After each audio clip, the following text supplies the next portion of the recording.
perhatikan anak-anak ya, di sini kita sudah mendapatkan keyakinan kelas berdasarkan apa yang telah kalian presentasikan tadi ya.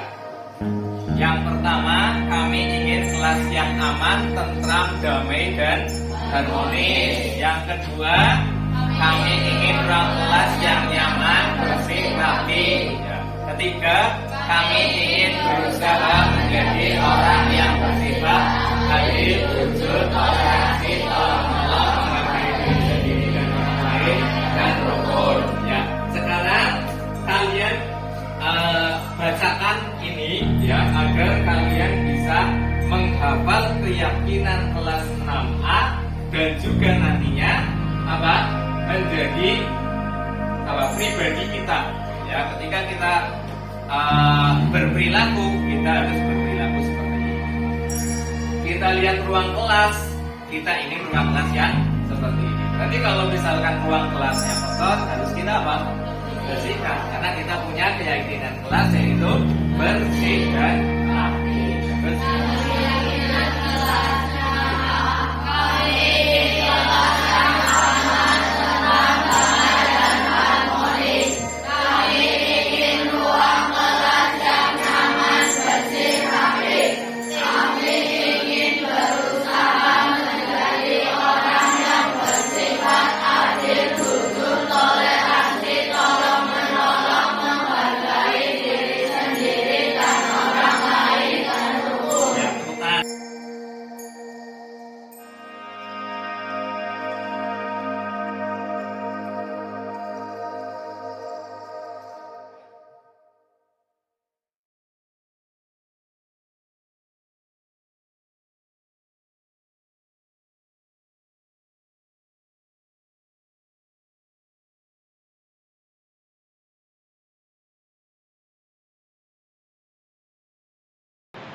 Bismillahirrahmanirrahim. Assalamualaikum warahmatullahi wabarakatuh. Waalaikumsalam warahmatullahi wabarakatuh. Ya. Salam dan bahagia Bapak Ibu guru hebat. Alhamdulillah, puji syukur kehadirat Allah Subhanahu wa taala yang telah menjadikan kita bisa hadir dalam acara aksi nyata dari modul 1.4. Tidak lupa salawat serta salam kita haturkan kepada Nabi kita Muhammad sallallahu alaihi wasallam. Semoga salawat serta salam selalu tercurahkan kepada beliau sampai di hari akhir kelak. Sebelumnya terima kasih kepada Bapak Kepala Sekolah yang telah mengizinkan kami untuk melakukan aksi nyata modul 1.4 ini dalam program Guru Penggerak yang kami ikuti. Kami juga berterima kasih atas partisipasi Bapak Ibu guru sekalian yang bersedia berkenan hadir di antara kesibukan yang ada sehingga bisa mengikuti acara hari ini. Untuk acara hari ini kita akan membahas mengenai budaya positif yang mana ini kami pelajari dalam program Guru Penggerak Angkatan 5. Ya, sebelum kita masuk ke materi budaya positif, kita sejenak merefresh pengetahuan kita mengenai pemikiran Ki Hajar Dewantara dan budaya positif. Pemikiran Ki Hajar Dewantara yang akan kami sampaikan yaitu guru bagaikan petani. Ya, di mana Ki Hajar Dewantara menyatakan bahwa kita ambil contoh perbandingannya dengan hidup tumbuh-tumbuhan seorang petani. Jadi kita sebagai guru itu diperbandingkan atau diibaratkan sebagai seorang petani yang menanam padi. Misalnya, hanya dapat menuntun tumbuhnya padi, ia dapat memperbaiki kondisi tanah memelihara tanaman padi, memberi pupuk dan air, membasmi ulat-ulat atau jamur-jamur yang mengganggu hidup tanaman padi dan lain sebagainya. Jadi kita sebagai guru ya mendidik anak yang mana di situ sudah memiliki bakat-bakat tertentu.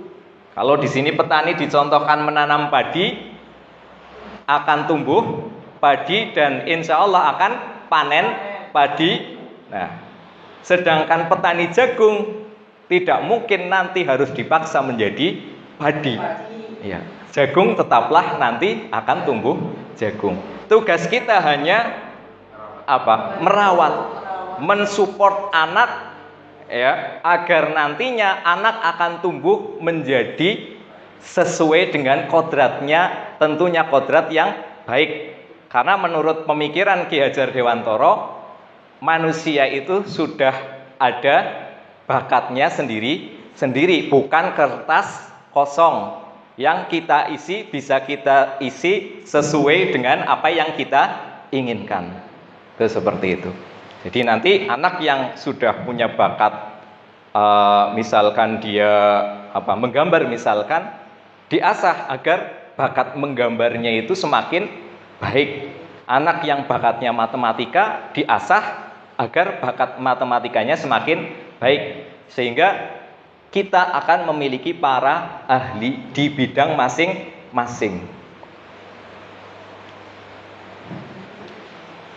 Kemudian kita dapat menyimpulkan bahwa sekolah diibaratkan sebagai tanah tempat bercocok tanam, sehingga seorang guru perlu mengusahakan agar sekolah menjadi sebuah lingkungan yang menyenangkan, aman, nyaman untuk bertumbuh, serta dapat menjaga dan melindungi setiap murid dari hal-hal yang kurang bermanfaat atau bahkan mengganggu perkembangan potensi murid. Salah satu tanggung jawab seorang guru adalah bagaimana menciptakan suatu lingkungan positif yang terdiri dari warga sekolah yang saling mendukung, saling belajar, saling bekerja sama sehingga tercipta kebiasaan-kebiasaan baik. Dari kebiasaan-kebiasaan baik akan tumbuh menjadi karakter-karakter baik warga sekolah. Ya, jadi awalnya kebiasaan, kemudian menjadi karakter, dan pada akhirnya karakter-karakter dari kebiasaan-kebiasaan baik akan membentuk sebuah budaya positif. Jadi budaya itu terbentuk dari awalnya kebiasaan, setelah terbiasa, ya anak awalnya tidak terbiasa menyapu, di sekolah ada tugas piket, akhirnya terbiasa menyapu sehingga dia punya karakter. Kalau kelasnya kotor, langsung pegang sapu membersihkan kelasnya atau membersihkan halaman sekolah dan halaman rumahnya atau rumahnya tentunya. Pada akhirnya karakter-karakter ini menjadi kebiasaan baik akan membentuk sebuah budaya. Jadi budaya itu menjadi semakin banyak, di situ kita karakternya anaknya cinta kebersihan. Menciptakan lingkungan positif agar terbentuk suatu budaya positif adalah suatu proses perjalanan pendidikan yang harus kita jalani, karena ini merupakan tanggung jawab kita sebagai seorang pendidik, dan perlu kita garis bawahi bahwa pendidik kali ini bukan satu-satunya sumber pengetahuan. Sehingga di sini ada kata sebagai seorang pemimpin pembelajaran. Kita memimpin anak-anak kita untuk mungkin bisa mencari sumber-sumber belajar, bukan hanya sebagai sumber belajar saja. Kalau sekarang kan internet banyak dan sebagainya ya. Jadi kita membimbing anak mencari sumber belajar. Selama seseorang merasakan tekanan dari lingkungannya, maka proses pembelajaran akan sulit terjadi. Maka itu nanti di belakang ada tentang masalah hukuman, masalah apalagi tentang yang lainnya yang nanti bisa menghambat anak untuk bisa berkembang. Materi pertama di sini yaitu disiplin positif. Jadi tadi pendahuluannya, sekarang kita ke materi yaitu disiplin positif dan nilai kebajikan universal. Ya, di sini kita akan bermain sejenak ya, setelah jenuh tadi bekerja, ya sudah makan nopo? Mie, ada yang spaghetti tidak doyan mie jadi spaghetti. Kita akan meres-res sejenak. Ini ada kegiatan kepalan tangan, ya. Jadi nanti mungkin kita semuanya bareng-bareng dulu atau nanti ada yang memperagakan ya. Jadi ada A dan B, Anda dan teman Anda. Sobeklah secari kertas, ya. Nanti saya sediakan. Tuliskan benda atau sesuatu yang sangat berharga untuk Anda. Letakkan di salah satu tangan Anda dan genggam benda tersebut dengan segala daya. Pegang. Kita bayangkan bahwa yang kita pegang adalah benda yang sangat berharga. Buatlah sebuah kepalan. Kemudian nanti teman Anda akan mencoba dengan sekuat tenaga dengan berbagai cara untuk meminta Anda memberikan benda tersebut.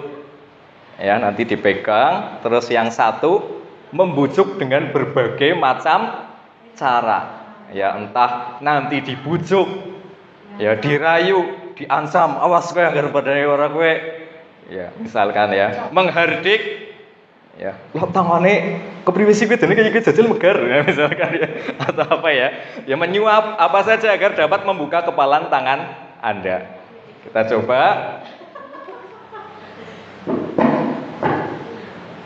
Mungkin perwakilannya aja ya untuk mempersingkat waktu ya. Siapa monggo? Ya, dari Bu Nindi. Kemudian untuk yang membujuk Besti, ya silahkan Besti. Ya, silahkan boleh dibujuk, diancam, dihardik, dirayu.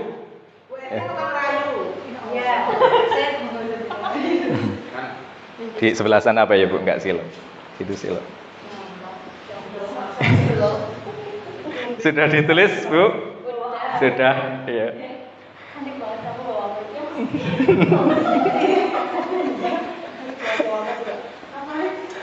Dikepal begini, kayak gini di sini.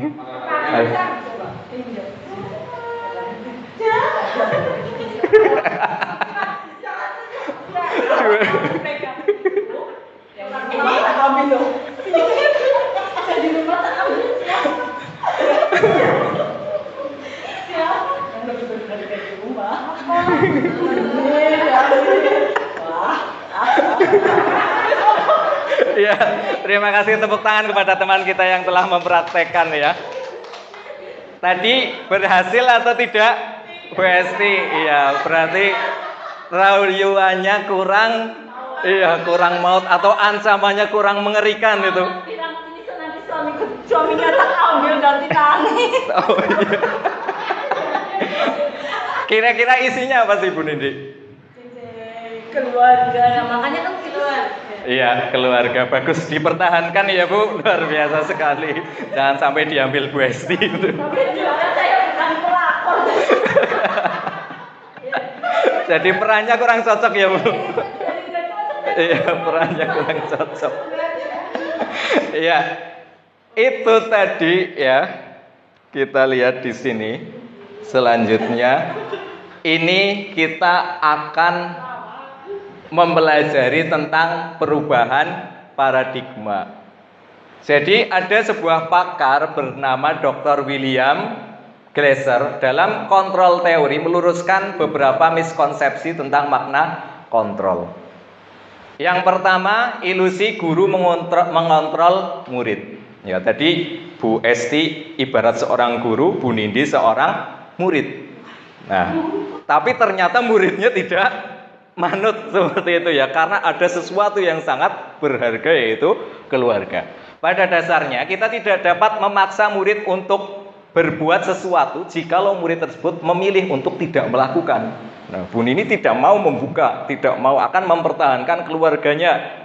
Ya, maka Bu Nini walaupun dikontrol dengan ancaman akan diambil apa? Diambil sesuatu yang bersuaminya seperti itu. Ya, tetap tidak mau. Ya. Ilusi bahwa semua penguatan positif, efektif dan bermanfaat. Penguatan positif atau bujukan, tadi membujuk, adalah bentuk kontrol dalam jangka waktu tertentu. Kemungkinan murid akan menyadarinya dan mencoba untuk menolak bujukan kita atau bisa jadi murid tersebut menjadi tergantung pada pendapat sang guru untuk berusaha. Ya, jadi kita sering mengalami ya namanya anak itu apa-apa tanya dengan guru. Tergantung dengan guru. Mau pakai pensil tanya Bu Guru, Pak Guru boleh pakai pensil. Ya, itu mungkin karena kita sering atau di rumah sering dikontrol terus seperti itu sehingga akhirnya ketergantungan. Ya. Atau ada yang sudah sadar, oh ternyata saya dikontrol, saya harus berontak. Nah, maka misalkan ada yang mereka anak yang kurang manut, menurut kita kurang manut, disuruh pakai pensil kok malah tiba-tiba saja kelas 2 pakai pulpen, kan suka ada yang seperti itu ya. Ya. Ilusi bahwa kritik atau membuat orang merasa bersalah dapat menguatkan karakter. Menggunakan kritik dan rasa bersalah untuk mengontrol murid menuju pada identitas gagal. Itu sering kita lakukan. Saya juga kadang ya mengkritik anak. Nah, ternyata kritik dan membuat rasa bersalah, loh kamu kok nilainya jelek, kasihan orang tua kamu, kasihan. Nah, siapa? Itu namanya membuat rasa bersalah. Untuk mengontrol murid menuju pada identitas gagal. Jadi nanti anak itu merasa dirinya anak yang tidak baik, tidak sempurna, anak yang gagal dalam kehidupannya. Mereka belajar untuk merasa buruk tentang diri mereka. Ilusi bahwa orang dewasa memiliki hak untuk memaksa. Nah, ini sering kita katakan ya, kita lakukan juga ini ya, bahwa perilaku memaksa tidak akan efektif untuk jangka waktu panjang. Mungkin awalnya dipaksa mau, tapi merasa terpaksa. Jadi ketika kita tidak ada atau tidak hadir di situ, maka anak tidak melakukan itu seperti itu. Dan sebuah hubungan permusuhan akan terbentuk. Akhirnya anak memusuhi kita, memusuhi orang-orang yang berusaha untuk memperbaikinya. Stephen R. Covey mengubah paradigma stimulus respon, ya kita rubah cara pandang kita menjadi pendekatan teori kontrol. Mengatakan bahwa bila kita ingin membuat kemajuan perlahan, sedikit demi sedikit, ubahlah sikap atau perilaku Anda. Namun bila kita ingin memperbaiki cara utama kita, maka kita perlu mengubah kerangka acuan kita. Ubahlah bagaimana Anda melihat dunia, bagaimana Anda berpikir tentang manusia, ubahlah paradigma Anda, skema pemahaman dan penjelasan aspek-aspek tertentu tentang realitas. Jadi kita mengubah pemikiran kita, bukan hanya sikap kita. Pemikiran kita ubah sehingga sikap kita akan berubah. Bukan sikap kita berubah tapi pikirannya sih ajik. Bisa jadi nanti terjadi yang namanya terpaksa. Nah, di sini kita dahulu pernah belajar tentang stimulus respon ya. Stimulus respon, ada perlakuan, pasti ada respon. Perlakuan kita baik, orang lain akan baik. Tapi kan belum tentu ya. Kadang kita berlaku baik seperti apa kepada seseorang yang kita cintai, misalkan ternyata balasannya luka, misalkan seperti itu. Ya. Nah, ternyata ada yang namanya teori kontrol. Makanya kadang kita sering salah di situ ya.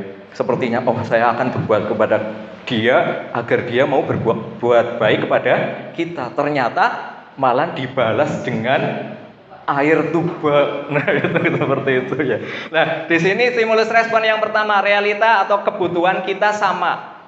Ya. Apa yang menurut kita benar, menurut orang lain benar juga. Ternyata teori kontrol, realita kebutuhan kita berbeda. Menurut kita baik, belum tentu orang lain baik. Semua orang melihat hal yang sama. Setiap orang memiliki gambaran yang berbeda-beda.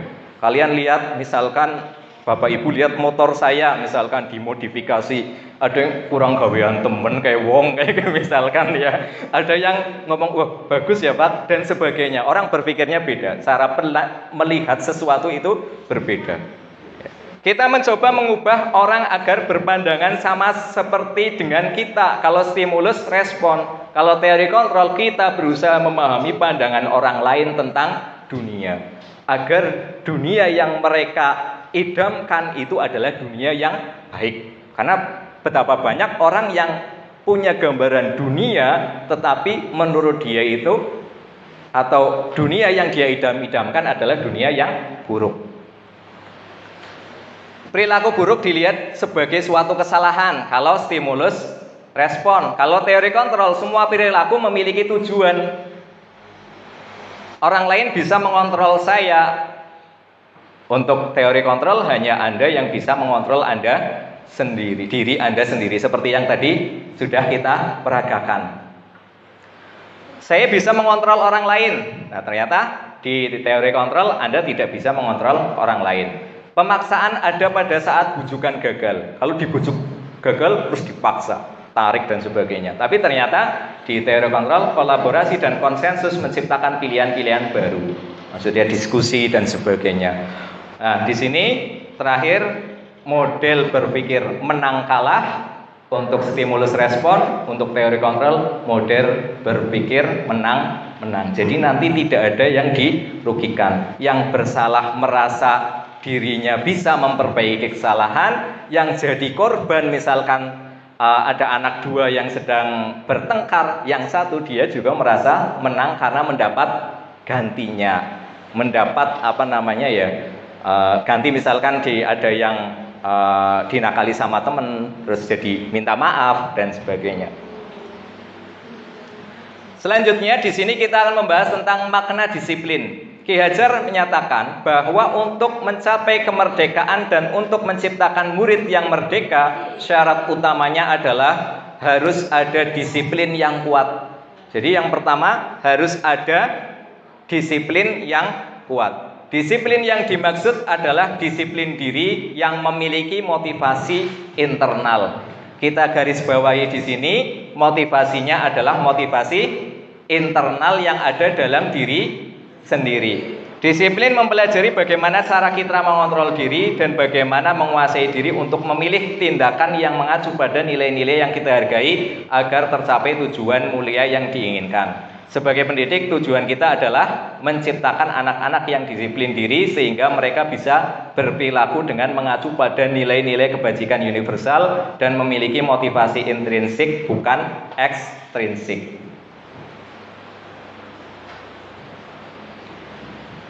Kita lanjutkan. Tadi dibahas tentang nilai-nilai kebajikan universal. Sekarang kita akan mempelajari tentang apa sih yang namanya nilai-nilai kebajikan universal. Ya, kita sebenarnya sudah sering mengajarkan ini, yaitu ketika pelajaran PKN ya kedisiplinan, ada namanya tanggung jawab dan sebagainya. Nilai-nilai kebajikan adalah sifat-sifat positif manusia yang merupakan tujuan mulia yang ingin dicapai setiap individu. Jadi setiap individu pasti memiliki sifat-sifat positif dan tujuan yang ingin dicapai. Dr. William Glasser pada teori kontrol menyatakan bahwa setiap perbuatan memiliki tujuan. Dian Gosen mengemukakan dengan mengaitkan nilai-nilai kebajikan yang diyakini seseorang, maka motivasi intrinsiknya akan terbangun sehingga menggerakkan motivasi dari dalam untuk dapat mencapai tujuan mulia yang diinginkan.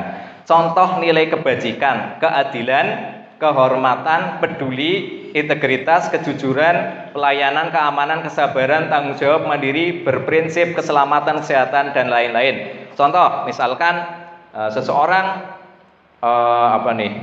memberikan bantuan kepada orang lain, ya, bantuan kepada orang lain berarti nilai kebajikan yang ingin dia peroleh seharusnya apa? Peduli. Ya, betul, peduli, bukan kepenak. Ora kepenak anu tanggane lho tak tulungi. Misalkan seperti itu. Anu kancane kae anu perek banget ora kepenak. Nah, tapi harusnya apa? Peduli. Kita disuruh oleh Allah Subhanahu wa taala untuk peduli kepada sesama dan seterusnya. Nah, dalam sebuah institusi, jadi institusi itu memiliki nilai kebajikan universal, termasuk di kurikulum yang sekarang ada yang namanya profil belajar Pancasila. Yang pertama, beriman, bertakwa kepada Tuhan Yang Maha Esa dan berakhlak mulia, mandiri, bernalar kritis, berkebinekaan global, bergotong royong, kreatif. Ini semuanya adalah nilai-nilai positif yang tentunya kita semuanya ingin agar anak-anak kita menjadi keenam profil pelajar Pancasila tersebut. Materi kedua yaitu teori motivasi, hukuman, dan penghargaan, kemudian restitusi. Sekarang kita akan belajar 3 motivasi perilaku manusia. Jadi setiap manusia dalam melakukan sesuatu itu punya motivasi, punya tujuan. Untuk apa seseorang melakukan sesuatu? Ya, Dian Goosen dalam bukunya Restructuring School Discipline menyatakan ada 3 motivasi perilaku manusia. Ya. Yang pertama, untuk menghindari ketidaknyamanan atau hukuman. Ini berarti motivasi dari luar atau dari dalam? Luar atau dalam? Menghindari hukuman. Hukuman itu dari luar diri kita atau dari dalam diri kita? Dari luar. Berarti ini motivasi ekstrinsik. Ya, dari luar. Ekstrinsik. Ya. Biasanya orang yang motivasi perilakunya untuk menghindari hukuman atau ketidaknyamanan akan bertanya, apa yang akan terjadi apabila saya tidak melakukannya? Anak mengerjakan PR karena takut dihukum, ya ini berarti motivasinya motivasi yang nomor 1, motivasi eksternal. Yang kedua, untuk mendapatkan imbalan atau penghargaan dari orang lain. Ya. Penghargaan dari orang lain itu dari luar diri atau dari dalam diri? Dari luar. Berarti kalau penghargaan masih motivasi eksternal. Ya. Orang yang berperilaku untuk mendapatkan imbalan atau penghargaan dari orang lain, ya kita jadi guru, tujuannya kepengen dapat gaji, ya, yang katanya gajinya sangat besar, ya. Iya, seperti itu. Berarti masih motivasinya eksternal, ya. Orang dengan motivasi ini akan bertanya, apa yang akan saya dapatkan apabila saya melakukannya? Ada seorang misalkan Kamerun, ya, dia membantu orang, ya, Marsikun, ya, Pak Marsikun misalkan, ya, membantu orang, laptopnya rusak, mengharapkan imbalan. Berarti ini motivasi yang kedua. Itu seperti itu, Pak. Eksternal. Ya. Lanjut. Motivasi yang ketiga, untuk menjadi orang yang mereka inginkan, motivasinya untuk menjadi orang yang mereka inginkan dan menghargai diri sendiri dengan nilai-nilai yang mereka percaya. Ya, maksudnya melakukan sesuatu karena nilai-nilai yang mereka yakini dan hargai, dan mereka melakukannya karena mereka ingin menjadi orang yang melakukan nilai-nilai yang mereka yakini tersebut. Ini adalah motivasi yang akan membuat seseorang memiliki disiplin positif, karena motivasi perilakunya bersifat internal bukan eksternal. Seseorang misalkan memberi kepada orang lain, ya, berusaha untuk tidak diketahui, walaupun diketahui pun boleh, ya. Tidak diketahui karena dia ingin mendapatkan pahala dari kepedulian dia untuk menyumbangkan, ya, entah harta atau tenaganya. Berarti sudah masuk ke motivasi internal. Seperti itu. Pak Marsikun menolong temannya yang laptopnya rusak untuk nilai misalkan peduli dengan temannya tanpa menginginkan bayaran. Berarti Pak Marsikun itu sudah mendapatkan motivasi internal, bukan eksternal lagi. Nah, sekarang ada pertanyaan, apakah Anda setuju dengan pernyataan ini? Hukuman dapat mendisiplinkan anak? Ya, setuju. Ya. 2. Pemberian hukuman dengan hal positif seperti membaca atau membersihkan halaman sekolah dapat meningkatkan disiplin anak? Bisa. Memberi penghargaan dapat meningkatkan motivasi belajar anak? Iya. Kita lihat bagaimana pembahasannya di sini. Hukuman dan penghargaan. Hukuman, konsekuensi, dan restitusi. Nah, ini judulnya yang pertama. Hukuman, ya. Hukuman itu perbedaannya nanti dengan konsekuensi. Hukuman bersifat tidak terencana atau tiba-tiba. Anak membuat pelanggaran, tiba-tiba saja kita marahi. Entah itu secara verbal atau secara fisik, ya, dibentong misalkan ya. Hukuman bersifat satu arah tanpa melalui suatu kesepakatan antara guru dan murid. Jadi murid tidak tahu kalau dia terlambat itu dia akan mendapatkan apa. Ternyata mendapatkan hukuman, suruh lari keliling lapangan 100 kali misalkan seperti itu ya. Kemudian hukuman yang diberikan bisa berupa fisik melalui perbuatan maupun psikis berupa kata-kata. Jadi hukuman itu bisa perbuatan, misalkan ditabok, dijewer, seperti ini ya, seperti di dengal-dengal, ya ditonyol, ya, maupun psikis berupa kata-kata. Bocahku, wis elek, misalkan ya seperti itu, wis elek telatan privasi. Nah, misalkan seperti itu. Bocah mangkat sekolah mambu, misalkan ya, mambu telatan misalkan seperti itu.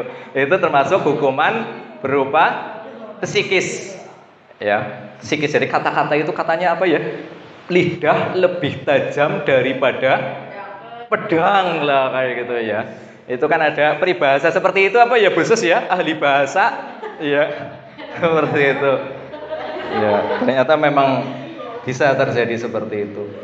Konsekuensi ya.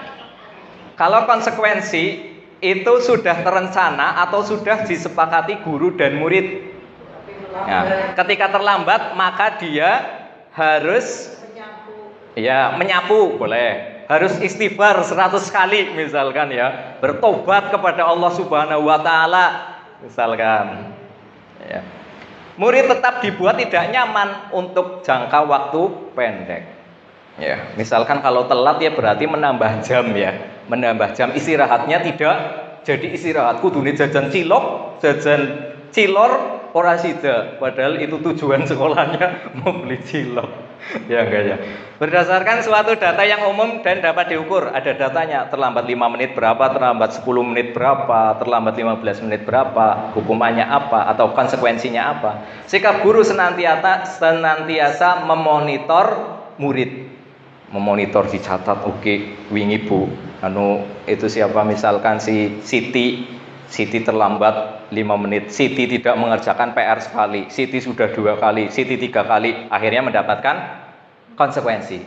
Restitusi, proses menciptakan kondisi bagi murid untuk memperbaiki kesalahan mereka. Murid akan bisa kembali pada kelompok mereka. Lah ini kelebihan restitusi yaitu proses menciptakan kondisi bagi murid untuk memperbaiki kesalahan mereka. Jadi kita seharusnya ketika salah kan memperbaiki kesalahan. Kenapa kadang-kadang ada orang dewasa yang dia sudah salah tapi dia nggak mau memperbaiki kesalahan? Karena mungkin awal-awalnya itu karena dia sering kalau salah cuma hukuman sama konsekuensi, nggak pernah dikasih restitusi.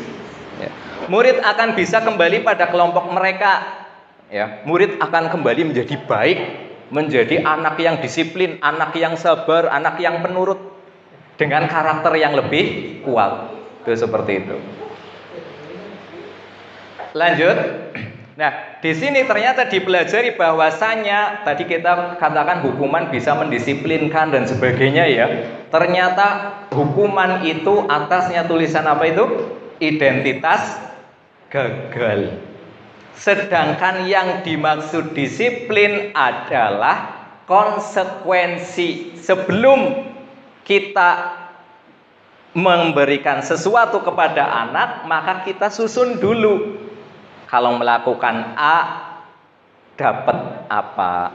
Ya, kesalahan B dapat apa? Atau yang kedua yang dimaksud disiplin adalah restitusi. Memperbaiki kesalahan. Ya. Hukuman sesuatu yang menyakitkan harus terjadi, konsekuensi sesuatu harus terjadi, tidak harus menyakitkan. Contoh, tidak mengerjakan PR. Konsekuensinya apa biasanya Bapak Ibu guru? Tidak mengerjakan PR. Mengerjakan di luar. Ya, mungkin bisa jadi ditambah lagi, PR-nya ditambah 5, gitu kan ya. Kalau saya itu kayak gitu. Kalau tidak mengerjakan sekali, dia akan dapat tambahan PR. Ya alhamdulillah sampai sekarang aman ya, aman, kecuali kalau anak tidak berangkat dan sebagainya kan wajar ya, tidak mengerjakan PR. Itu seperti itu. Kemudian restitusi merupakan pilihan. Tidak nyaman, hukuman tidak nyaman untuk murid jangan dalam jangka waktu panjang. Mungkin di jangka pendek anak akan manut kepada kita, nurut, tapi jangka panjangnya enggak. Konsekuensi tidak nyaman untuk murid atau anak untuk jangka waktu pendek. Restitusi menguatkan untuk murid atau anak dalam jangka waktu panjang. Hukuman, korban mendapatkan keadilan, konsekuensi korban bisa diabaikan, restitusi korban mendapatkan ganti. Murid atau anak akan tersakiti, konsekuensi murid akan dibuat tidak nyaman, restitusi murid mendapatkan penguatan. Perilaku pasif atau agresif meningkat untuk hukuman, bisa jadi nanti tambah pinter, nakale, ya. Kemarin gelut dengan 1 orang, besok gelutnya dengan 2 orang, lumayan jadi ahli gelut, misalkan ya. Konsekuensi penguatan hanya bertahan dalam jangka waktu pendek, restitusi masalah terpecahkan. Ya, di sini hukuman murid, ketika murid anaknya bandel, maka tidak mempan itu yang namanya hukuman. Makanya kita sering anak sudah dihukum kok ajik baik, itu seperti itu, karena dia sudah kebal. Kemudian memerlukan monitor dan supervisi terus-menerus dari guru. Ya, jadi ini agak merepotkan ya untuk konsekuensi. Kemudian untuk restitusi, murid belajar bertanggung jawab untuk perilakunya. Hukuman berlaku hanya pada sebuah institusi, tidak berlanjut pada kehidupan nyata. Jadi hanya di tempat itulah dia disiplin, di luar enggak. Konsekuensi membantu penerapan mengikuti peraturan dalam masyarakat. Restitusi fokus pada pemecahan masalah dalam waktu panjang. Hukuman peraturan adalah kamu harus apa. Konsekuensi apa peraturannya, ditanya apa peraturannya, kamu mampukah kamu melakukannya. Terima kasih, ada kata-kata terima kasih, kamu telah mengerjakan PR 3 kali lipat misalkan ya, karena tidak mengerjakan PR kemarin ya. Atau kalau restitusi, apa yang kamu yakini, apa yang bisa kamu lakukan untuk memperbaiki masalah ini. Gimana kamu nggak bisa mengerjakan PR, tidak mengerjakan PR, apa yang kamu yakini PR harus dikerjakan. Apa yang bisa kamu lakukan untuk memperbaiki masalah ini? Saya akan lebih giat belajar, bertanya kepada teman jika tidak bisa mengerjakan PR. Nah, hukuman murid atau anak membenci peraturan. Kalau konsekuensi murid atau anak menghormati peraturan. Kalau restitusi murid atau anak menghormati dirinya dan orang lain. Hukuman bersifat negatif, kemudian tadi bersifat netral, kemudian restitusi bersifat positif. Ya, konsekuensi tadi yang bersifat netral. Lanjut, hukuman itu menyakitkan. Guru menjalani konsekuensi dengan menyalahkan, mengkritik, menyindir, merendahkan. Ya, jadi jangan sampai kita menghukum. Hukuman itu apa ya? Menyalahkan, mengkritik, menyindir, merendahkan. Ya, kalau konsekuensi membantu guru menanyakan peraturan, melakukan peringatan, dan menerapkan konsekuensi. Restitusi, guru menguatkan. Kamu salah nggak apa-apa, yang penting jangan diulangi. Guru menyebutkan keyakinan kelas, membimbing kerangka acuan berpikir restitusi murid atau anak. Nah, sekarang di sini kita akan berusaha menjawab untuk tunggu ngantuk. Yang pertama, tindakan guru mencatat 100 kali di dalam buku kalimat saya tidak akan terlambat lagi karena terlambat ke sekolah. Hukuman atau konsekuensi? Ya, hukuman. Karena tidak ada apa? Sangkut pautnya dengan terlambat sekolah. Lari mengelilingi lapangan basket 2 kali karena terlambat hadir di sekolah. Konsekuensi. Ya. Kenapa kok konsekuensi? Karena sesuai ya, konsekuensi apa hukuman? Hukuman apa konsekuensi? Hukuman. Ya, karena ini tidak pada pelajarannya. Iya. Murid diminta untuk push up 15 kali karena tidak menggunakan masker ke sekolah. Hukuman. Menggantikan kertas tugas teman yang telah dicoret-coret. Konsekuensi. Membersihkan tumpahan air di meja tulis karena tersenggol pada saat belajar. Konsekuensi. Murid disuruh untuk mengenakan sepatu seharian di sekolah karena tidak mengenakan sepatu hitam. Disuruh mengenakan sepatu seharian, maksudnya untuk tidak mengenakan sepatu seharian di sekolah karena tidak mengenakan sepatu hitam. Konyeker. Hukuman. Lari mengelilingi lapangan basket 2 kali karena terlambat 10 menit untuk pelajaran PJOK. Konsekuensi. Karena kenapa bedanya yang tadi? Karena ini tidak pelajaran PJOK, kalau bawah pelajaran PJOK. Lanjut. Nah, kemudian di sini bahas lagi yang sering kita tadi terakhir kita tanyakan, penghargaan bisa untuk menguatkan. Ya memang bisa, tetapi dalam jangka waktu pendek saja. Jangka waktu pendek. Ketika tidak diberi, maka sudah tidak melakukan lagi. Ini ada pakar namanya Alfie Cohen mengumpulkan baik penghargaan maupun hukuman adalah cara-cara mengontrol perilaku seseorang yang menghancurkan potensi untuk pembelajaran yang sesungguhnya. Menurut Cohen, secara ideal tindakan belajar itu sendiri adalah penghargaan sesungguhnya. Seseorang berhasil melakukan sesuatu itu adalah penghargaan sesungguhnya. Kita sering lihat murid kita dapat nilai 100 terus Raine seneng ya, Raine seneng padahal nggak dikasih hadiah loh. Raine seneng terus ngomong yes gitu ya. Ya yes gitu. Dia seneng, dia setelah berhasil. Kira-kira dia jadi rajin belajar apa enggak setelah itu? Rajin, lagi seneng. Iya, termotivasi. Nah, dihukum oleh penghargaan di sini ada beberapa poin kenapa penghargaan itu merupakan hukuman. Ya, dihukum oleh penghargaan karena pengaruhnya cuma jangka pendek, sedangkan jangka panjangnya ya dia tidak melakukan. Itu seperti itu. Anak misalkan lomba adzan menang, ketika dia tidak termotivasi secara intrinsik, maka dia cuma menang di lomba adzan tapi di kehidupannya tidak adzan di musola atau di masjid masing-masing. Tapi kalau dia menang lomba, kemudian dia terus semangat untuk adzan dan iqomah misalkan di musola atau di masjid, maka dia sudah termotivasi intrinsik. Kadang kita punya anak ya, dia nggak disuruh nyapu tapi mau nyapu, karena ada gitu ya. Ya dia sudah termotivasi secara intrinsik. Kemudian penghargaan menghukum. Ya, jadi penghargaan menghukum anak yang tidak dapat penghargaan. Dalam sistem ranking, nah ini, jadi sistem ranking itu tidak atau kurang bagus ya. Karena apa? Dalam sistem ranking, anak yang ranking 2 akan merasa paling dihukum karena tidak ranking 1. Ya. Kemudian penghargaan mengurangi ketepatan. Dalam riset tentang mengingat kata, jadi ada anak kecil itu suruh mengingat kata, kayak apa kita kan lomba siaga apa ya? Suruh ngingat gambar terus engkau deleng kue tulisan apa sing nomor 1 dan sebagainya. Ya, ada kata ditulis, kemudian dia cari di kertas kata mana yang tadi dimunculkan. Nah, ternyata ketika anaknya itu begitu bener dene permen. Kalau bener ngomong bagus. Ya bener bagus. Itu malah ketepatan yang kedua kalinya setelah diulang 2 kali 3 kali, ternyata yang diberi hadiah karena mungkin sudah bosan atau apa, dia malah jadi tidak tepat lagi. Ya, lebih tepat yang cuma diberi penguatan saja. Bagus, kamu hebat dan sebagainya.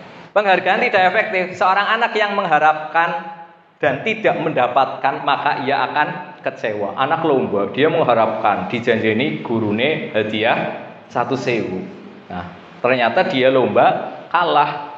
Dapat hadiah enggak? Enggak. Maka dia akan kecewa nglokro lang esuk bobah melu lomba maning karo kalahan jebule nyong. Nah, terus penghargaan merusak hubungan. Ketika ada satu orang mendapatkan penghargaan di depan orang banyak, maka yang lain akan iri.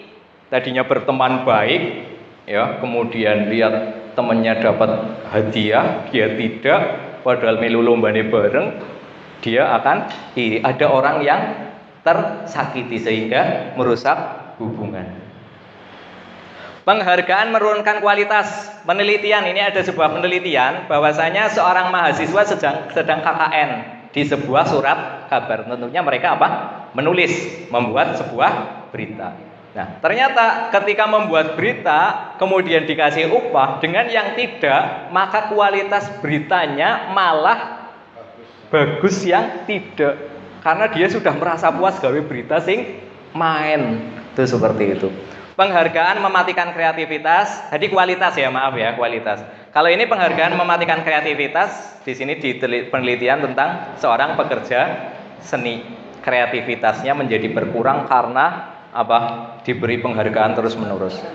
Penghargaan mengurangi motivasi intrinsik, ya, memberikan penghargaan kepada anak yang sedang bangga dengan pencapaian dirinya, maka dia telah diambil kegembiraan sesungguhnya.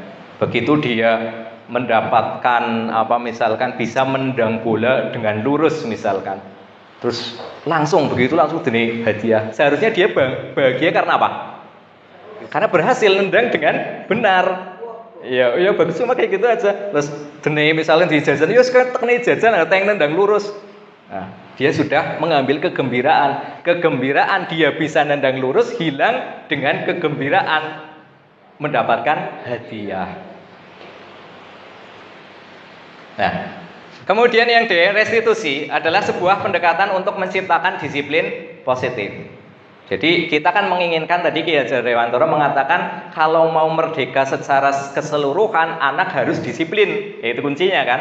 Ya, maka restitusi di sini adalah pendekatan untuk menciptakan disiplin positif. Restitusi adalah proses menciptakan kondisi bagi murid untuk memperbaiki kesalahan mereka. Berarti murid yang salah bisa diperbaiki dengan restitusi, ya. Sehingga mereka kembali pada kelompok mereka dengan karakter yang lebih kuat. Seseorang yang salah, dia melakukan atau diberi perilaku restitusi, maka dia akan menjadi orang yang benar dan dia takut untuk mengulangi kesalahan yang sama. Restitusi membantu murid menjadi lebih memiliki tujuan, disiplin positif dan memulihkan dirinya setelah berbuat salah. Materi ketiga, ya, di sini kita membuat keyakinan kelas dulu karena anak harus tahu keyakinan apa yang mereka inginkan sehingga ketika kita melakukan restitusi kita itu mudah untuk memancingnya. Ya. Sekarang contoh keyakinan ini. Mengapa kita memiliki peraturan tentang penggunaan helm pada saat mengendarai kendaraan roda 2 atau motor? Karena apa? Karena keamanan, ya betul, karena keamanan. Itulah yang namanya keyakinan bahwa setelah menggunakan helm, setidaknya kalau kita kecelakaan kepalanya terbentur tidak pecah kepalanya, tapi helmnya yang pecah, ya mending lah ya helmnya itu kepalanya pecah, bahaya banget kalau kepalanya pecah. Nah, keyakinan kelas berdasarkan nilai-nilai kebajikan universal yang tadi kita sudah pelajari. Lanjut. Nah, untuk keyakinan kelas itu berbeda dengan peraturan. Kadang kita sudah biasa dengan peraturan ya, membuat peraturan dengan anak. Sekarang kita belajar untuk membuat keyakinan kelas. Ya. Kalau peraturannya kembalikan buku ke tempatnya, keyakinan kelasnya tanggung jawab. Dilarang mengganggu orang lain. Ini kan peraturannya. Berarti keyakinan kelasnya menghormati orang lain. Contoh lagi yang lain ya, dilarang menggunakan narkoba. Ya, kesehatan. Karena kadang ada orang yang kepengin narkoba ya, karena dia tidak tahu bahwa narkoba itu mengganggu kesehatannya. Itu seperti itu. Ya, kadang kan ada ya yang kepengen narkoba biar seneng, tidak peduli dengan kesehatannya ya. Iya, padahal setelah terkena atau kecanduan narkoba dia gila malah ya jalan-jalan sendiri nabui. Ngomong karo lenang misalkan ya nabui dan sebagainya. Ngarahi kresek maksudnya. Nah, terus jangan berlari di kelas atau koridor. Ya, kita sering ya mendapati murid kita itu lari terus tabrakan, benjol ya, untune petil, ya kadang seperti itu ya. Nah, itu. Nah, makanya keyakinan kelasnya apa? Keselamatan. Kalau kalian lari nabrak orang gimana? Membuat selamat anak apa enggak? Ya enggak, merugikan. Maka keyakinan kelasnya adalah keselamatan, keamanan. Nah, sekarang yang mana yang merupakan keyakinan kelas? Mengapa? Yang kiri atau kanan? Keyakinan kelas. Yang putih apa hijau? Putih, ya.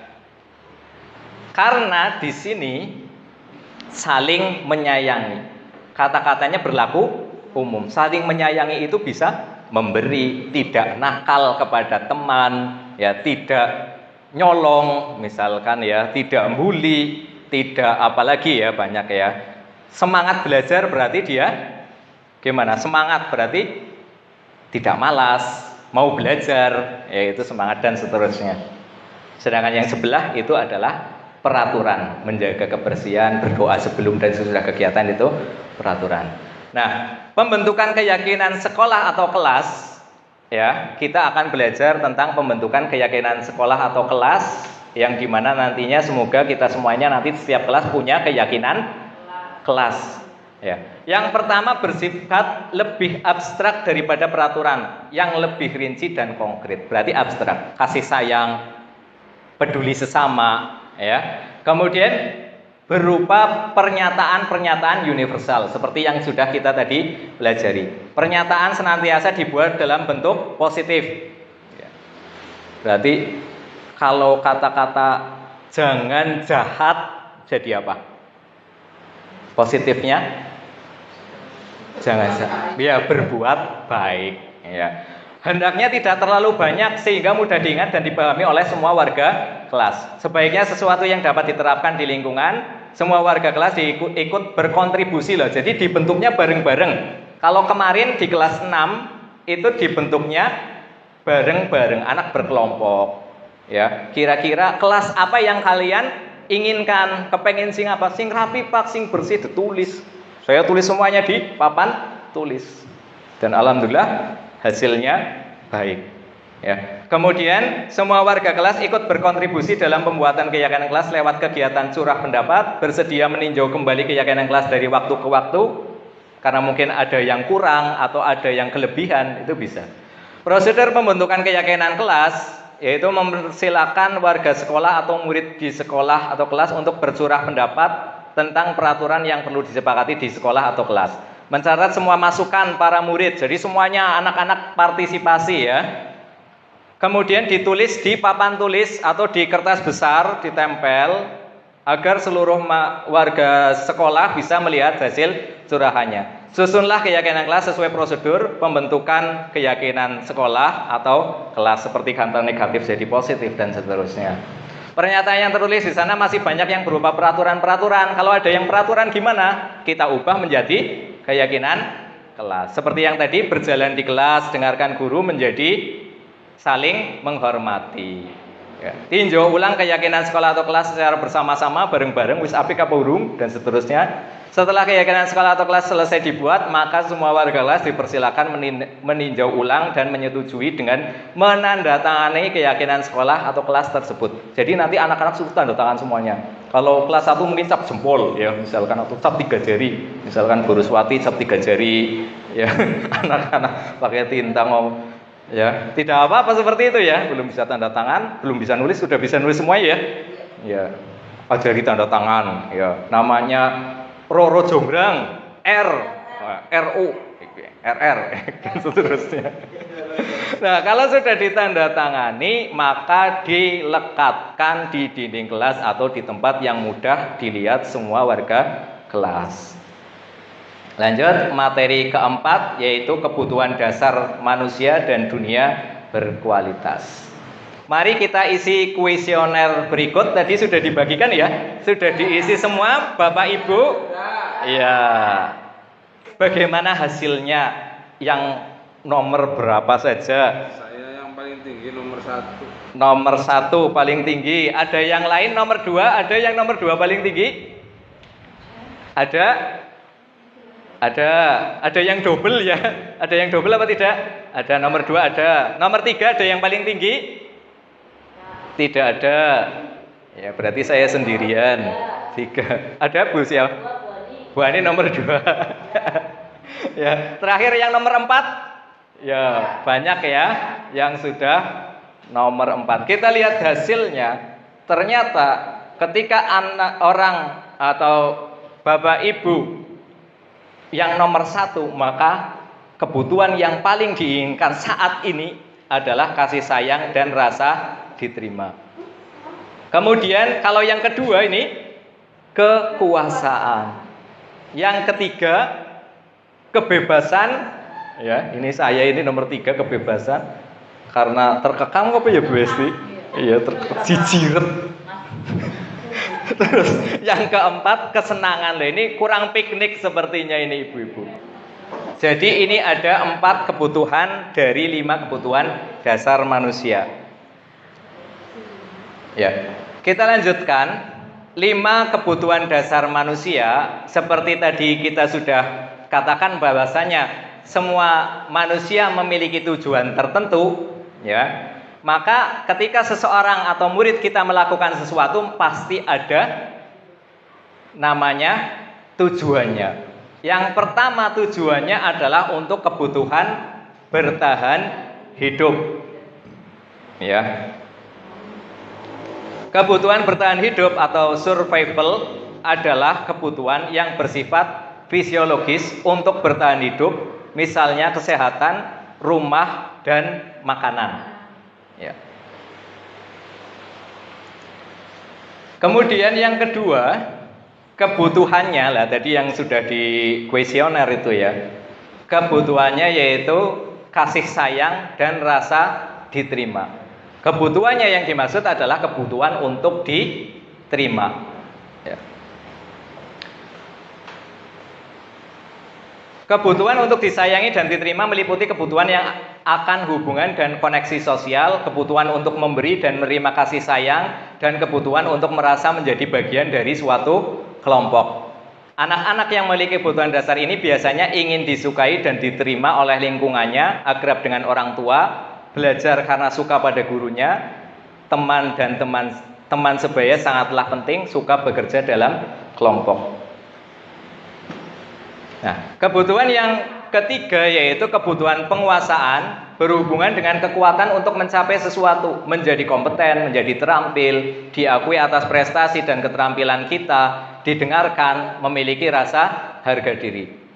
Meliputi keinginan untuk dianggap berharga dan seterusnya. Kemudian anak-anak yang memiliki kebutuhan ini biasanya selalu ingin menjadi pemimpin. Kalau penguasaan, mereka juga suka mengamati sebelum mencoba hal baru dan merasa kecewa bila melakukan kesalahan. Jadi kepenginnya sempurna, perfect. Mereka juga biasanya rapi dan sistematis dan selalu ingin mencapai yang terbaik. Yang keempat, kebebasan. Ya. Kebutuhan akan pilihan. Jadi kebebasan dimaksud adalah kebutuhan akan pilihan. Kebutuhan akan kemandirian, otonom, memiliki pilihan dan mampu mengendalikan arah hidup seseorang. Anak-anak dengan kebutuhan ini perlu banyak bergerak, suka mencoba, tidak terlalu terpengaruh orang lain, dan senang mencoba hal baru dan menarik. Terakhir, kesenangan atau kebutuhan untuk merasa senang. Kebutuhan akan kesenangan adalah kebutuhan untuk mencari kesenangan, bermain, dan tertawa. Anak-anak dengan kebutuhan ini ingin menikmati apa yang dilakukannya. Mereka juga bisa berkonsentrasi tinggi saat mengerjakan hal yang disenangi. Mereka suka permainan dan suka mengoleksi barang, suka bergurau, suka melucu, dan suka juga menggemaskan. Ini kebanyakan ya ini ya, yang menggemaskan. Kemudian studi kasus. Ya ini ada Ibu Guru Tanti, wali kelas 2. Itu sedang bingung menghadapi ulah salah satu murid di kelasnya yaitu Dono. Ya. Beberapa anak di kelas 2 telah datang padanya mengeluhkan Dono sering meminta bekal. Ini tukang palak ya Dono ya. Dono suka memalak. Ya. Jika Anda menghadapi situasi seperti Ibu Tanti, apa yang Anda lakukan? Menurut Anda kira-kira apa alasan Dono melakukan hal itu? Ketika Dono ditanya kenapa kamu malak, jawabannya karena lapar, maka karena dia sedang memenuhi kebutuhan bertahan hidup. Ya. Ketika dia itu merasa senang menjadi perhatian orang lain atau teman lain memperhatikannya, ya, melapor pada gurunya, kemudian gurunya memperhatikan, melapor ke orang tua, kemudian orang tua memperhatikan, maka dia sedang memenuhi kebutuhan kasih sayang, rasa diterima. Kemudian ketika dia merasa hebat karena temannya jadi takut dengan dia dan menuruti keinginannya, maka dia untuk memenuhi kebutuhan penguasaan. Dia merasa bosan dengan bekal makanannya karena bekalnya itu saja, maka dia memenuhi kebutuhan kebebasan. Dia melakukan karena iseng saja dan ia menikmati ekspresi wajah temannya yang kesal karena menurut dia itu lucu, maka itu dia sedang memenuhi kebutuhan kesenangan. Nah, selanjutnya kita masuk ke materi dunia berkualitas, ya. Dunia berkualitas adalah tempat khusus dalam pikiran Anda, tempat Anda menyimpan gambaran representasi dari semua yang Anda inginkan. Murid kita juga mempunyai gambaran dunia berkualitas mereka. Ya, dunia berkualitas itu dunia yang kita impikan, walaupun sekarang belum atau tidak terpenuhi. Ya. Murid kita juga mempunyai gambaran dunia berkualitas mereka. Sebagai guru, kita ingin mereka memasukkan hal-hal yang baik dalam dunia berkualitas mereka. Ya. Lanjut materi kelima, yaitu restitusi 5 posisi kontrol. Ya. Jadi dalam sebuah restitusi kita harus mengetahui posisi kontrol mana kita dalam memberikan penanganan kepada anak-anak yang bermasalah. Ya. Yang selama ini kita lakukan apa, yang seharusnya apa. Melalui serangkaian riset dan berdasarkan teori kontrol Dr. William Glasser, Gaussen berkesimpulan ada 5 posisi kontrol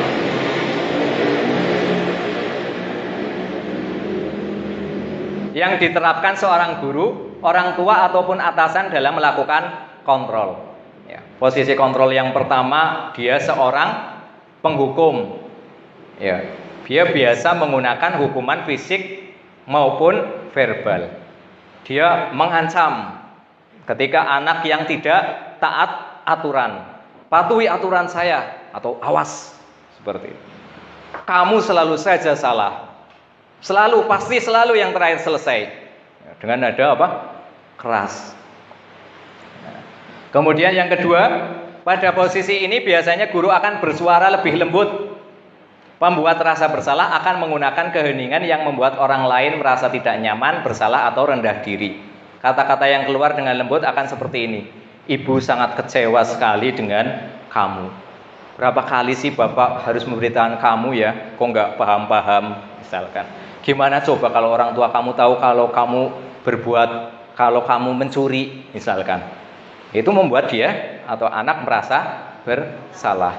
Di posisi ini murid akan memiliki penilaian diri yang buruk tentang diri mereka. Lanjut, posisi teman, posisi kontrol teman. Guru pada posisi ini tidak akan menyakiti murid, namun akan tetap berupaya mengontrol murid melalui persuasi, pengaruh, mempengaruhi dengan kata-kata yang baik, kata-kata yang menyenangkan. Posisi teman pada guru biasa negatif ataupun positif. Positif di sini berupa hubungan baik yang terjalin antara guru dan murid. Mereka akan berkata, ayo bantulah demi Bapak ya. Ayo ingat tidak bantuan Bapak selama ini.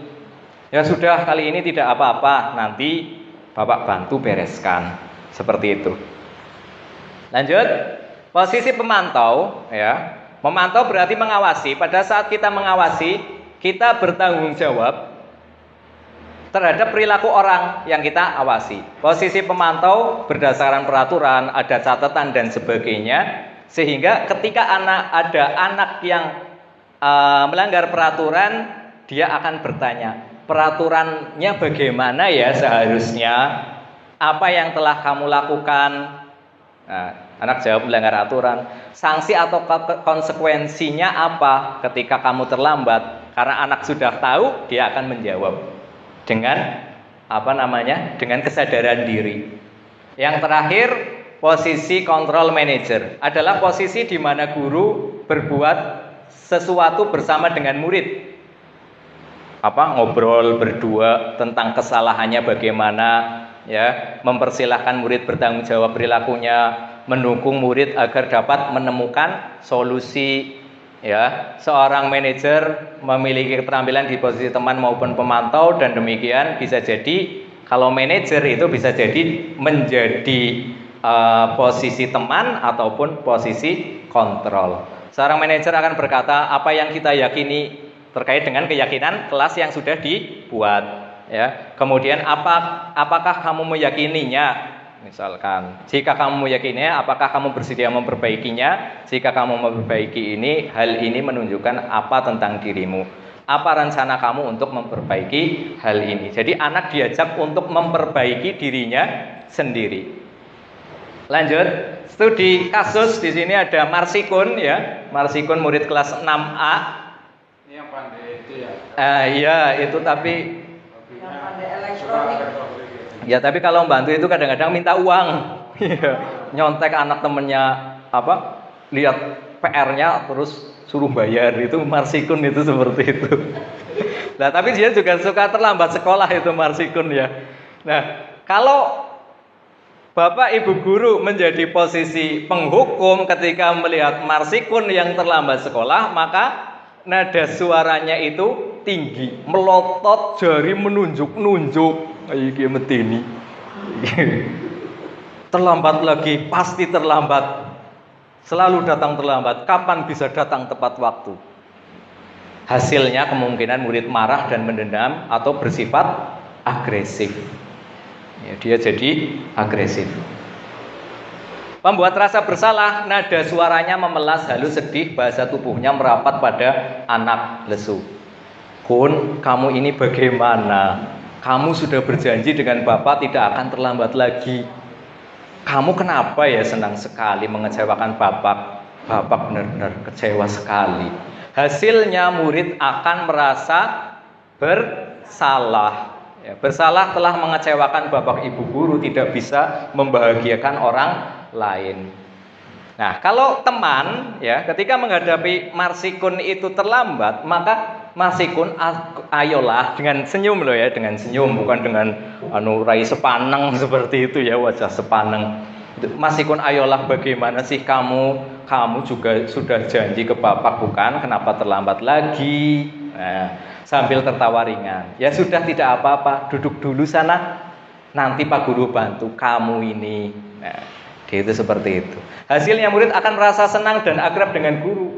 Oh, berarti guru nenyong belani. Seperti itu. Ini termasuk dampak positif. Hanya saja di sisi negatif, murid menjadi tergantung pada guru tersebut. Bisa jadi dia jadi tidak terlambat sekolah, tapi kalau ada guru itu saja. Kalau guru yang lain, ya dia nggak mau. Nah, mumpung gurunya itu bukae, itu pakai terlambat, ya ora apa-apa. Misalkan posisi pemantau, nada suara datar, bahasa tubuh yang formal. Jadi pertengahan, ya, sikapnya, ya, pertengahan. Marsikun, tahukah kamu jam berapa kita mulai? Marsikun, tahu Pak Guru, kamu terlambat 15 menit. Apakah kamu sudah mengerti konsekuensi yang harus dilakukan bila terlambat? Marsikun jawab, paham Pak. Nah, kenapa paham? Karena sudah ada konsekuensi dari awal, ya. Kalau terlambat bagaimana? Saya harus tinggal kelas pada jam istirahat nanti dan mengerjakan tugas ketertinggalan saya. Anak itu legowo dengan melakukan hal tersebut. Guru, ya benar, nanti pada saat jam istirahat kamu harus tinggal di kelas untuk menyelesaikan tugas yang tertinggal tadi. Saya tunggu. Hasil, murid memahami konsekuensi yang harus dijalankan karena telah melanggar salah satu peraturan sekolah. Guru tidak menunjukkan suatu emosi yang berlebihan, tidak kesel ngomai, ya. Otote padha ki urate matane melotot kan kesel ya gue kan. Terus baru gue maring kantor nginum segalon misalkan, ya. Guru tidak menunjukkan sesuatu yang masih berlebihan, menjadi marah atau membuat merasa berbuat salah, murid tetap dibuat tidak nyaman. Nah, di sini murid tidak nyaman, yaitu dengan harus tinggal kelas pada waktu jam istirahat. Terakhir, posisi manajer, nada suara tulus, bahasa tubuh tidak kaku mendekat ke murid. Marsikun, apakah kamu mengetahui jam berapa sekolah dimulai? Tahu Pak, jam 7. Ditanya dulu. Walaupun kita sudah tahu anak itu berangkatnya telat. Ya, jadi kamu terlambat. Kira-kira bagaimana kayak kamu memperbaiki masalah ini? Ya Bu yo, gitu.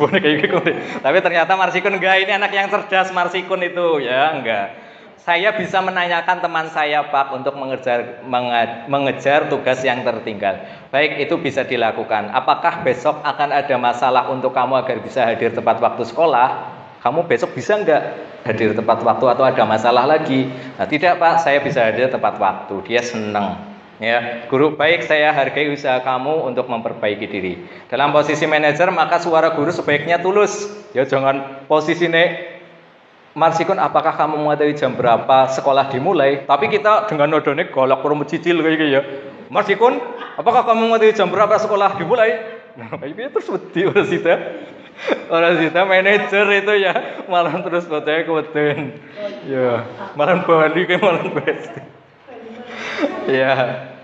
Jadi nadanya harus sesuai. Nah, posisi manakah yang baik diterapkan? Posisi mana Bapak Ibu? Posisi pertama manajer. Yang kedua apa? Posisi pemantau. Bagus. Nomor ketiga posisi teman. Ya. Yang 1, 2 mohon kita mulai memperbaiki diri kita. Ya, terutama yang sedang bicara di depan itu harus memperbaiki. Soalnya kadang-kadang ya masih belum bisa seperti itu. Terakhir materi ke-6, segitiga restitusi. Oh ya, tadi untuk materi keyakinan kelas ini alhamdulillah kami dari sekolah atau dari kelas 6A sudah membuat keyakinan kelas. Ini kami berkelompok dengan anak-anak ya. Kemudian mereka menyebutkan kelas apa yang diinginkan. Mereka jawab, kami ingin kelas yang aman Pak. Nah, yang tentram, damai, harmonis. Nah, ini kan nanti untuk pertanyaan pemancing ketika restitusi. Ya. Kami ingin ruang kelas yang nyaman, bersih, rapi. Ana bocah sing ora piket ditakoni, "Yo, keyakinan kelas kita apa?" Ingin kelas yang bersih Pak. Nah, berarti harus bagaimana? Harus piket Pak sekarang. Kan kita nggak perlu melotot-melotot agar anak harus mau piket ya. Nah, kemudian yang ketiga, kami ingin berusaha menjadi orang yang bersifat. Nah ini, anak ingin ternyata mereka ingin adil, jujur, toleransi, tolong menolong, menghargai diri sendiri dan orang lain, rukun. Nah ternyata mereka seperti itu. Ketika ada anak yang bertengkar, tanyakan saja, yo kenapa habis bertengkar ya? Ya kenapa bertengkar? Ditanya dulu. Terus keyakinan kelas kita sih bagaimana? Rukun Pak. Mereka bisa jawab kayak gitu. Kita harus rukun Pak. Nah terus harusnya gimana? Ya kita minta maaf Pak, berdamai. Misalkan merusak barang, ya merusak misalkan botol minumannya ya harus mengganti. Kan kayak gitu ya. Yang kita harapkan seperti itu. Kita lanjut ke segitiga restitusi. Ya materi terakhir. Daniel Goosen telah merancang sebuah tahapan untuk memudahkan para guru dan orang tua dalam melakukan proses untuk menyiapkan anak-anak melakukan restitusi bernama segitiga restitusi. Ya. Langkah yang pertama yaitu menstabilkan identitas, kemudian validasi kebutuhan, kemudian terakhir menanyakan keyakinan. Guna dari menstabilkan identitas adalah mengubah identitas anak dari orang yang gagal karena melakukan kesalahan menjadi orang yang sukses. Ya. Orang yang salah, dia pasti merasa bersalah. Itu orang yang normal, alhamdulillah seperti itu. Ya. Anak yang melanggar peraturan karena sedang mencari perhatian adalah anak yang sedang mengalami kegagalan. Dia mencoba memenuhi kebutuhan dasarnya, namun salah dalam pelampiasannya, cara memenuhi kebutuhannya. Kita harus meyakini si anak meyakinkan si anak dengan cara mengatakan kalimat-kalimat ini. Berbuat salah itu tidak apa-apa. Ya bocah pada gelut, ya kalian berbuat salah tidak apa-apa. Ya wis ngesuk gelut maning ya gue. Ya enggak ya. Tapi dalam tahap memancing dulu ya, bukan untuk menyuruh besok gelut lagi. Karena semua manusia pernah berbuat kesalahan. Kita bisa menyelesaikan ini.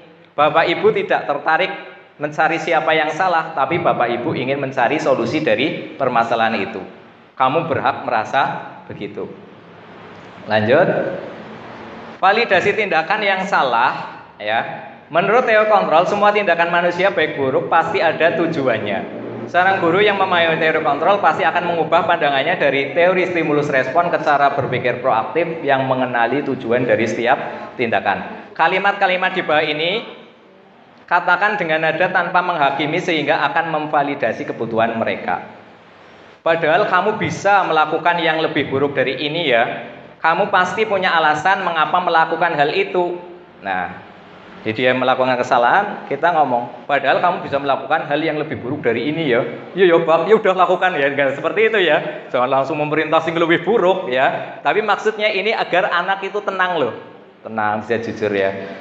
Kamu patut bangga pada dirimu sendiri karena kamu telah melindungi sesuatu yang penting bagimu. Nah, kue nyontek, ya bener kenapa Pak Ben bisnisnya apik agar nilainya bagus. Iya kamu bagus, kepengen nilai yang baik. Ya, tapi nanti kita nasihati lagi, mereka suruh berpikir lagi ya. Kamu boleh mempertahankan sikap itu, tapi kamu harus menambah sikap yang baru. Lanjut. Yang terakhir yaitu menanyakan keyakinan. Teori kontrol menyatakan bahwa kita pada dasarnya termotivasi secara internal. Pada tahap ini, anak akan siap untuk dihubungkan dengan nilai-nilai yang dia percaya dan bertindak menjadi orang yang diinginkan. Jadi, kalau sudah tahu dia melakukan ini, ya wis ora apa-apalah, salah sudah terlanjur, ya tidak apa-apa. Oh, ternyata ya saya ada benernya juga, tapi ada kekeliruannya juga. Anak siap mendapatkan perbaikan, ya. Pada tahap ini anak akan siap untuk dihubungkan dengan nilai-nilai yang dia percaya dan berpindah menjadi yang diinginkan. Pertanyaan-pertanyaan di bawah ini menghubungkan keyakinan anak dengan keyakinan sekolah, kelas atau keluarga. Apa yang kita percaya sebagai kelas atau keluarga? Apa nilai-nilai umum yang kita telah sepakati? Apa bayangan kita tentang kelas yang ideal? Kalau kamu mau jadi orang seperti apa? Ya, terkait dengan keyakinan kelas yang seperti ini. Keyakinan kelas apa yang kita percaya? Anak berkelahi, keyakinan kelas apa yang kita percaya? Keyakinan kelasnya rukun. Nah, itu sudah kena di situ. Ya. Nah, sehingga ketika itu anak akan punya ide bagaimana agar kelas itu rukun. Ya, berarti dia sebenarnya tidak boleh bertengkar. Nah, berarti harus saling memaafkan. Saya akan memaafkan Pak, seperti dalam video berikut. Nah,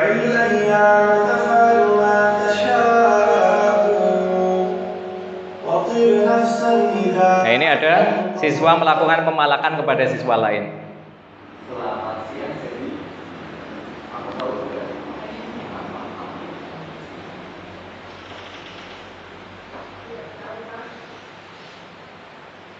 Apakah mungkin kemarin kamu melakukan sesuatu kepada adik kelasmu?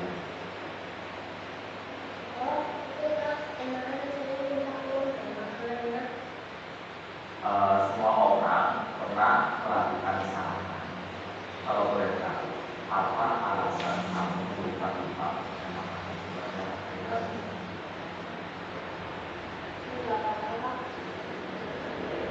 Enggak lupa segala sesuatu kan masih ada alasannya.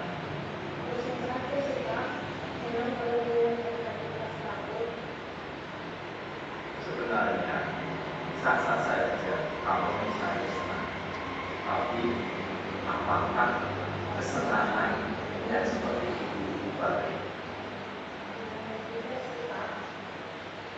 Adakah sepakatan kelas yang tidak sesuai dengan yang kamu lakukan? Baik, kira-kira apa yang akan kamu lakukan selanjutnya?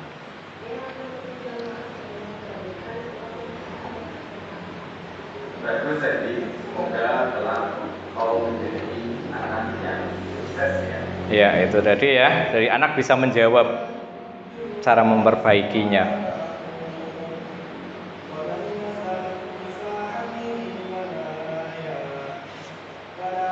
Ini siswa menyontek PR siswa lain. Selamat pagi, Sedi. Gimana? Kemarin Bu Esti menyampaikan sesuatu kepada Pak Guru tentang kamu.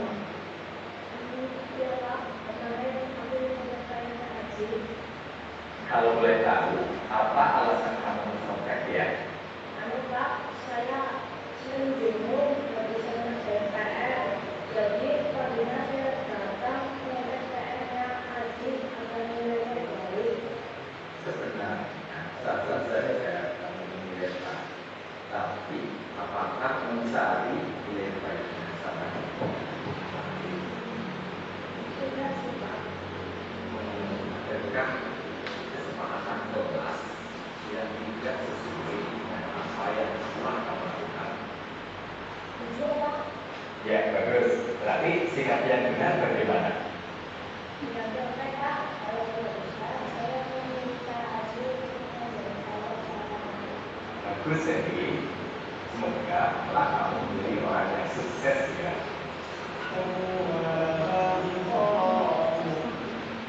Ya, demikian tadi ya untuk penerapannya seperti itu. Jadi anak dipancing, intinya seperti apa ya? Dipancing agar anak tahu dia itu kesalahannya di mana, cara memperbaikinya bagaimana. Itu tadi tentang praktek segitiga restitusi ya. Semoga kita semuanya bisa melaksanakan itu semuanya ketika ada anak yang melakukan sebuah pelanggaran.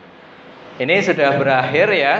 Terima kasih. Mungkin ada pertanyaan dari Saya ya. bertanya, seandainya anak itu tidak langsung mau mengakui, apa Ya. yang harus kita lakukan? Ya, memang kadang kita sering mendapati anak-anak itu tidak jujur ya. Anak-anak tidak jujur. Tidak jujur itu juga perbuatan. Sebuah perbuatan pasti ada alasannya ya. Alasannya mengapa tidak jujur. Nah, kalau anak tidak jujur seperti itu, berarti penyebabnya awalnya karena pendidikan yang salah. Di rumah anak tidak terbiasa tidak jujur. Diajari atau terbiasa bohong dan tidak ketahuan. Mungkin saya sendiri juga sering ya mendapati anak seperti itu. Mungkin harus kita pakai pendekatan agama, mungkin itu bisa berhasil ya. Jadi yang namanya kejujuran ya itu adalah perilaku yang baik ya. Yang mana ketika kita bohong maka kita akan mendapatkan dosa. Ketika bohong satu, bohong sekali biasanya akan menimbulkan bohong yang berikutnya ya.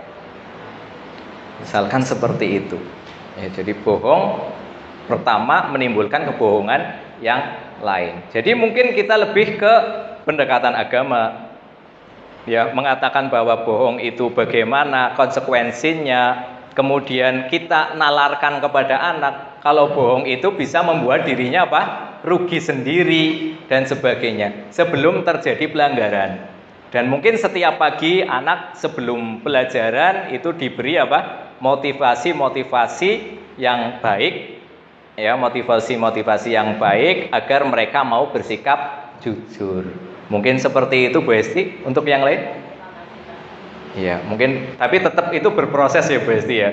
Yang namanya orang terbiasa berbohong untuk menjadi orang jujur itu berproses. Seperti itu. Yang lain mungkin ada pertanyaan? Cukup nggih? Nggih. Ya. Terima kasih atas partisipasi Bapak Ibu ya untuk meluangkan waktu mengikuti aksi nyata di modul 1.6 1.4. Semoga apa yang kami sampaikan bermanfaat Jika dalam kami bertutur kata ada kesalahan, kami mohon maaf setulus-tulusnya. Ya, dimaafkan Bapak Ibu. Ya, dimaafkan. Nggih, terima kasih. Wassalamualaikum warahmatullahi wabarakatuh.